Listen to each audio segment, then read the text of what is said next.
That's how I was the other day. And then I thought to myself, where did all the girl groups go?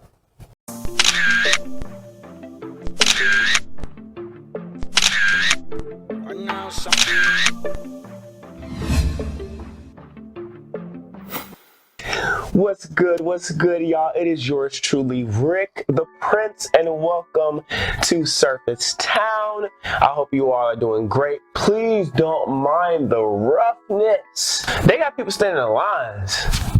What I look like? I was listening to, I just had my Spotify going, and I was getting the hits, and I was like, where did all these girl groups go? At a certain point, there were so many that you couldn't even keep up. From Rick James, Mary Jane girls, to Prince's Vanity Six, the Bangles, Climax.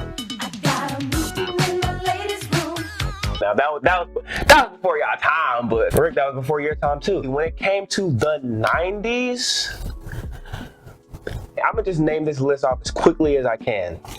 We had TLC, Spice Girls, En Vogue, Black, SWV, Destiny's Child, Escape, Salt-N-Pepa, Toto, 702, Bewitched, Brownstone, Allure, Jade, and that wasn't even all of them. They all had their moments, they all had their hits, they were all winning their awards. Of course, you had some that stood out more than the others, but they were still there. We still had options. They gave us versatility. Girl groups essentially gave you 2, 3, 4, maybe 5, maybe even 6 women with all different unique personalities, and you had options within the group of people that you could relate to, people that were your favorites. As solo artists, it's like take it or leave it. Yeah, artists, they expand and they change over time, but essentially they're the same person throughout their entire career. With girl groups, you had options. You had the quirky ones, you had the out there ones, you had the more reserved ones, the nerdy ones, the goofy ones, the sexy ones, the cool ones. You just had so many different options with girl groups, and that's what made them special. Even in the 2000s, you still had,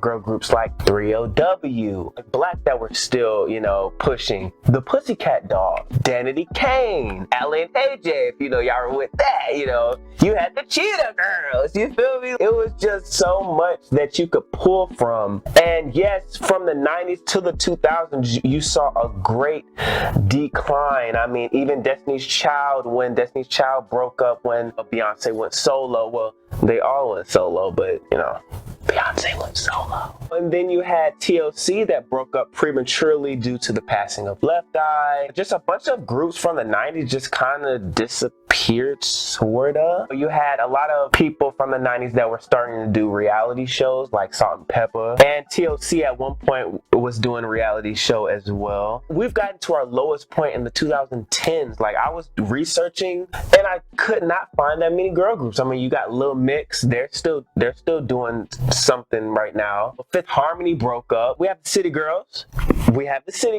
I don't feel like they're gonna break up. At one point, there was a group called Rich Girls. I don't know if y'all are aware of them, but that ended up breaking up, and we got Seven Streeter. Where did they go, and why don't we have them anymore? Music is changing. Music is shifting. There's a whole new flood of artists that are coming in, and right now it's fair game, especially with COVID-19. Like, these artists are already shoot. If there's any perfect time for girl groups to make a resurgence, it's now. My light just kind of, y'all see my light just kind of went out? Like, what's up with that? I think it's very important to have girl groups because we need those different personalities to relate to, you feel me? Comment some of your favorite girl groups, some of your favorite bands from the 80s, the 70s, the 90s, the 2000s, and maybe y'all could put me on to some girl groups that are out right now that I don't even know about. But yeah, it is yours truly, Rick the Prince. Also, I wanted to let you all know that Beneath the Surface is coming back for season 2